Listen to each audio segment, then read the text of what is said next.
Cette lettre me dit « Monsieur, vous m'avez sauvé la vie. J'étais dans une dépression calamiteuse. J'allais mourir. Tout était noir chez moi. J'avais fermé les volets. Je ne me nourrissais plus. Je ne buvais plus rien. Ma main tombe à côté du lit et on remonte avec un album du chat que je commence à lire. Et je m'entends tout à coup rire. » Bienvenue dans l'Interview Culture. Notre invité du jour est son inséparable chat, griffe avec humour les contradictions de notre société. On est ravis de recevoir Philippe Geluck. Bienvenue Philippe. Bonjour Isabelle. Alors on se retrouve pour ce nouvel album, un livre même.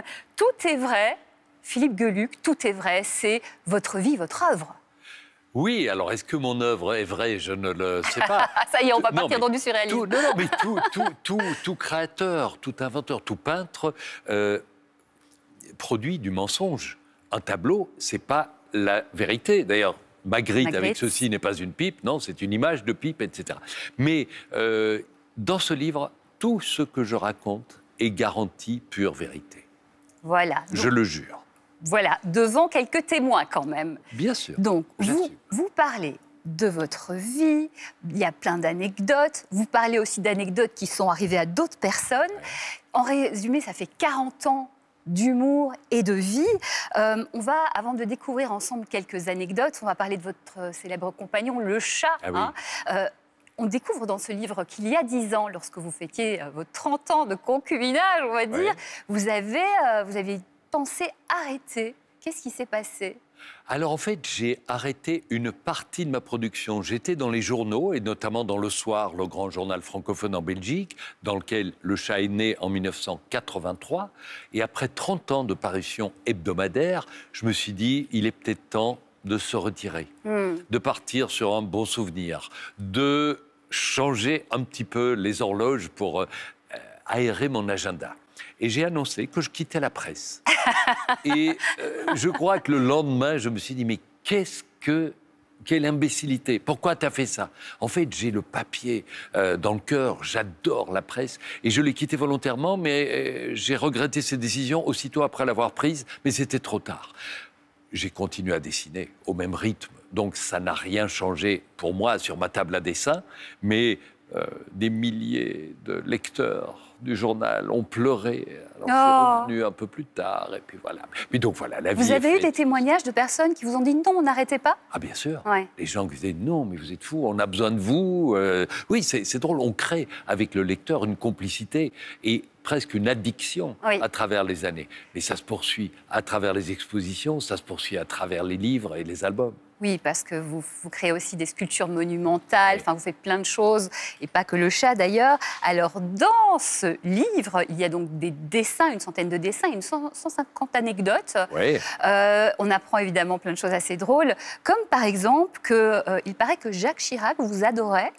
Alors oui, après une émission qu'on avait enregistrée avec Drucker, dont l'invité principal était Bernadette Chirac, nous avons été reçus, toute l'équipe, maquilleuse, réalisateur, assistant, à l'Élysée pour un déjeuner. Nous étions accueillis par le couple présidentiel qui disait un petit mot à chacun. Quand je me suis présenté à eux et à lui, que je rencontrais pour la première fois, il m'a dit « Je suis votre plus grand, votre plus ancien, votre plus fidèle admirateur. » Je dis « Monsieur le Président, vos mots me touchent infiniment. » Le déjeuner s'est passé le mieux du monde. 3 jours après, je raconte l'histoire à Patrick Sébastien et il me dit « Ah mais tu sais, il dit ça à tous les artistes. » Grosse déception. Voilà. Bon, il l'a dit quand même, il l'a dit. Oui, je pense qu'il le pensait. Je pense que de tous les artistes, je devais être son préféré. Certainement. Alors, on apprend aussi que vous recevez des conseils de certains artistes, dont un très sympathique conseil de Charles Aznavour.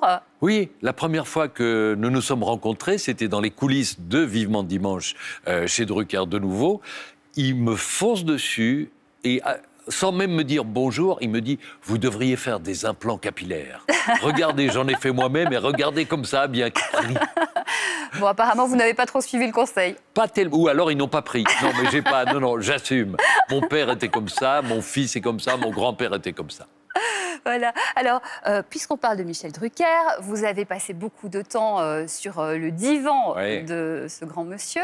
Et donc, vous avez beaucoup fait d'humour à partir des invités. Est-ce que, en essayant de griffer un peu les invités, mais c'est jamais méchant, mais est-ce qu'il y a parfois eu des réactions un peu inattendues de ces invités? Eh bien non, il y en a qui ont parfois un petit peu fait ça, notamment Édouard Balladur, mais je ne le raconte pas dans le livre, mais ça c'est pour vous, à qui j'avais dit, chez les Balladur, on se vouvoie entre parents et enfants, on se dit vous. Donc j'ai dit, je suppose que les enfants ne sont pas autorisés d'écouter le groupe NTM, Nique ta mère, mais s'ils s'étaient appelés NVM, Niquez votre mère, est-ce que vous les auriez laissés écouter? Il n'a pas vraiment répondu, et ça lui a fait trembloter un petit peu le double menton.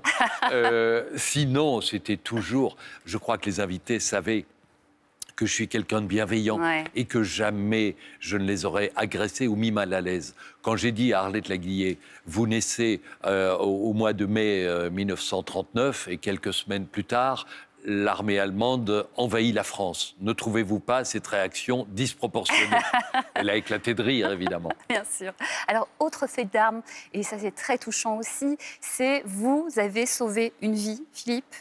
Alors, je n'en ai pas été conscient sur le moment même, et c'est une dame qui m'a un jour, lors d'un vernissage d'exposition, donné une lettre en me disant je l'ai écrite pour vous. Et je lui ai dit, il y avait beaucoup de monde, je lui ai dit, je ne peux pas la lire maintenant, vous la lirez à votre aise quand ça vous arrange. Je l'ai mise dans ma poche. Et le lendemain matin, j'étais au café voisin du musée avec ma femme, on prenait un café et un croissant dans un bistrot absolument désert. Et en mettant ma main dans la poche pour prendre un truc, je vois la lettre et ma femme me dit « mais lis-la ». Et cette lettre me dit « Monsieur, vous m'avez sauvé la vie. J'étais dans une dépression calamiteuse, j'allais mourir, tout était noir chez moi, j'avais fermé les volets, je ne me nourrissais plus, je ne buvais plus rien et j'étais d'une faiblesse infinie. Ma main tombe à côté du lit et on remonte avec un album du chat que je commence à lire et je m'entends tout à coup rire. Elle dit, j'ai tellement ri que j'ai commandé 2 albums, j'ai attendu le livreur avec impatience, ils sont arrivés, je les ai dévorés. Et ensuite, j'ai eu envie de me lever, j'ai ouvert les volets, je me suis douché, je me suis fait une tasse de thé, je suis ressorti dans la rue et redevenu la femme que je voulais être. Et à ce moment-là, on peut pas... J'ai des frissons en le racontant. À ce moment-là, je sens une main qui se pose sur mon épaule. J'avais pas vu une dame au fond du café, c'était elle. Et elle me dit, c'est ma lettre que vous êtes en train de lire. Et je dis, et elle dit, tout est vrai dans cette lettre. Alors je l'ai serrée sur mon cœur, elle est partie. Je ne l'ai plus jamais revue. C'est magnifique. Sauf qu'à C'est à vous, l'émission, ils l'ont retrouvée et ils l'ont appelée au téléphone et nous nous sommes parlé. Merci pour cette anecdote magnifique. Tout est vrai dans cette lettre, comme tout est vrai dans cet album. Philippe Geluck aux éditions Casterman. Merci infiniment, Philippe. À très bientôt. Merci. On se retrouve très vite pour une nouvelle interview culture.